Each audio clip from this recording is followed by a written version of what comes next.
స్వామీజీ, మీరు అసలకి ఈ మార్గంలోకి, ఈ సన్యాస మార్గంలోకి గురు దీక్షా నామం తీసుకోవడానికి మూల కారణం ఏంటి?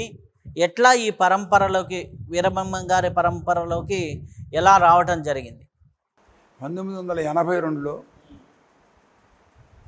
నా స్నేహితుడు అబ్బాయి, చదువుకున్న అబ్బాయి అంటే ఆ అబ్బాయి నేను పోయి వీరబ్రహ్మేంద్ర స్వాముల వారి ఆశ్రమం పోయి బ్రహ్మంగారి జీవిత చరిత్ర తీసుకొచ్చుకొని ఆ అబ్బాయి చదివి వినిపిస్తుంటే విని వైరాగ్యం కలిగి పద్మాసనం, ఈ కాలు కుడి కాలు ఎడం తొడ మీద, ఎడం కాలు పాదం తూర్పు వినేసి పద్మాసనం మీద గంట కూర్చొని ధ్యానం చేస్తూ ప్రారంభం చేశాను.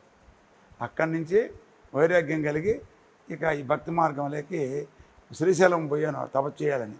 అక్కడ భయపడి మళ్ళీ పొగులు పోయాను, నైట్ ఉండలేక వచ్చి మళ్ళీ జనాల్లో సంచరిస్తుంటే సాధువులు తోడయి యాత్రలు తీసుకెళ్లారు.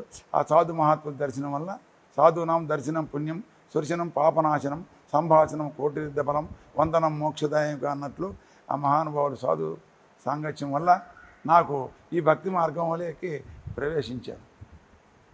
అయితే స్వామి, వీరబ్రహ్మం గారి తత్వాల గురించి చాలామంది కొంతమంది అర్థమవుతుందంటారు, కొంతమంది విమర్శ కోణంలో చూస్తూ ఉంటారు, కొంతమందికి నిజాల ఇవన్నీ ఉంటాయి. అలా నిజమైన వీరబ్రహ్మ గారి తత్వం గురించి, అసలు కాలజ్ఞాన తత్వం గురించి మీరేం చెబుతారు? శ్రీ విరాట్ పౌలు వీరబ్రహ్మేంద్ర స్వాముల వారు మహానుభావుడు. ఆయన 325 సంవత్సరాలు అయింది ఇప్పటికి జీవ సమాధి అయ్యి. అంతకుముందు 150 సంవత్సరాలు జీవించినట్లు చరిత్ర చెప్తుంది. మరి ఆ మహానుభావుడు చెప్పిన కాలజ్ఞాన తత్వాలు తీసుకొని చదువుతూ ఇట్లా నేను పాటలు పాడుతూ తత్వాలు చెప్తూ ఓం నమ శివాయ సిద్ధమైన పదవి ఓంకారమేదిరా ఓరి వనరు గాత్రి కూట భూమధ్యమందున్న వాడెవ్వాడో చూడారోరి ఆలు 8 అక్షరములకు మూల హరుడెవ్వాడో చూడారోరి అహంకారమనే చిలుక హంసతో గూడుకొని ఆడిస్తూనున్నదే రోరి. ఇవి వచ్చిపోయేది హంస. అహంకారమనే చిలుక హంసతో గూడుకొని ఆడిస్తూనున్నదే రోరి. కాకాలు 12 పర్వములు చేసుకొని కన్ను మూసుక చూడారోరే. కలరేకులైదున కాంత ఒకటున్నది కరకంటుడెరుగును రోరే. ఓం నమ శివాయ సిద్ధమైన పదవి ఓంకారమేదిరా ఓరే వనరు గాత్రి కూట భూమధ్యమందున్న వాడెవ్వాడో చూడారోరే. తాత దాదాయానే తత్వంబు తానిరిగి తలుపు తీసుక చూడారోరే. తాత దాదాయానే తత్వంబు తానిరిగి తలుపు తీసుక చూడారోరే. తెగతేరా కాడాయి దేవాలయము నందు తేటగానున్నాడు రోరి. ఏరాలవా నారాయణ పరబ్రహ్మ రుద్రులెవ్వరో చూడారోరే. ఏరాలవా నారాయణ పరబ్రహ్మ రుద్రులెవ్వరో చూడారోరే. శేష సహాయాన్ని శివపోతులోరయ్య సాక్షిగానున్నాడు రోరే. ఓం నమ శివాయ సిద్ధమైన పదవి ఓంకారమేదిరా ఓరే వనరు గాత్రి కూట భూమధ్యమందున్న వాడెవ్వాడో చూడారోరే. ఇలాంటి తత్వాలు పాడుతూ చాలా అద్భుతంగా ఉంది. ఇది ఈ యొక్క తత్వంలోనే యోగ రహస్యం అంతా చాలా చెప్పడం అనేది జరిగింది. ఆ పద్మాసనం మీద కూర్చొని కళ్ళు మూసుకొని చూస్తుంటే ఎన్నో దృశ్యాలు నేను చూశాను. తర్వాత పడుకున్నప్పుడు కూడా ఆ కళ్ళు కనపడితే ఆ రోజు ఎవరో వచ్చేది కూడా నా కళ్ళు రాత్రి కనపడేది. ఉదయం లేస్తే ఆ కనపడినటువంటి వాళ్ళు వచ్చేవాళ్ళు మా ఇంటికాడికి. అట్లా సరే 2 జంట పాములు కూడా నాగదేవతలు వచ్చున్నారు. మరి ఆ తర్వాత వాటిని భయం చేత, మరి కరుస్తేనే భయం చేత నేను ఈ యొక్క పట్టియడం జరిగింది. ఆ తర్వాత చాలా బాధలకు గురైపోయింది. ఆ తర్వాత అంత భక్తి తగ్గిపోయిన తర్వాత మళ్ళీ దేశసంచారం చేస్తూ చాలా బాధలు అనుభవిస్తూ ఈ తత్వాలు పాడుకుంటూ తిరుగుతున్నాను.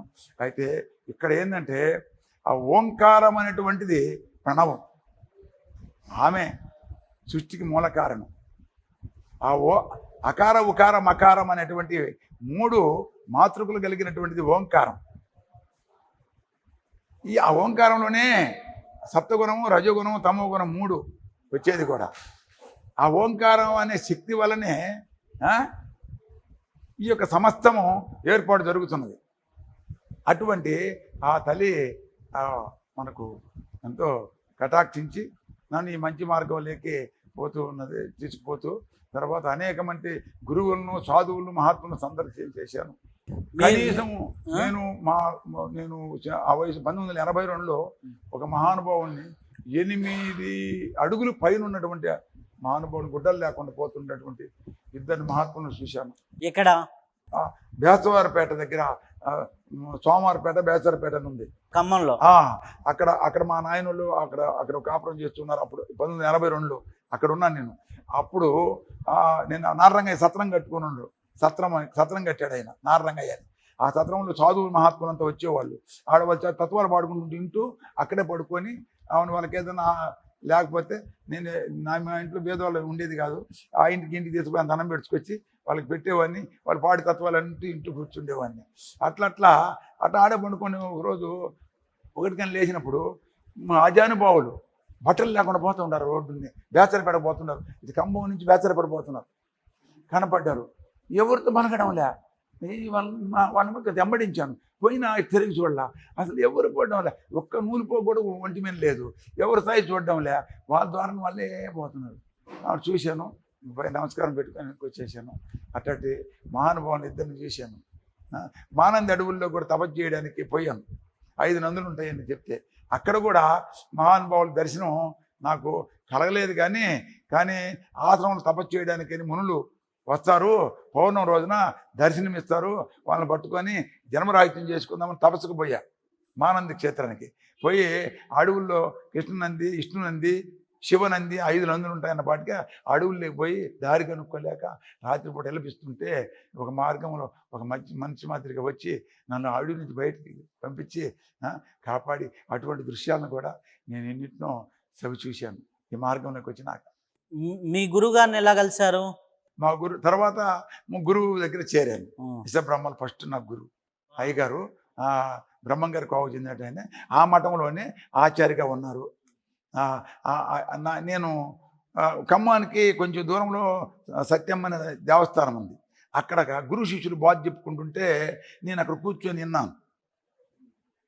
ఏమిన్నాను? అయ్యా, ఈ తారకాన్ని ఎవరైతే చేస్తుంటారో అటువంటి వాళ్ళకి అన్ని సిద్ధులు వస్తాయి అని చెప్పి శిష్యుడికి గురువు బోధిస్తూ ఉంటే నేను ఆ పక్క నుండి ఆ సత్యమ్మ దేవస్థానానికి పోయి ఆ పక్కన ఉండి అయిన్నాను.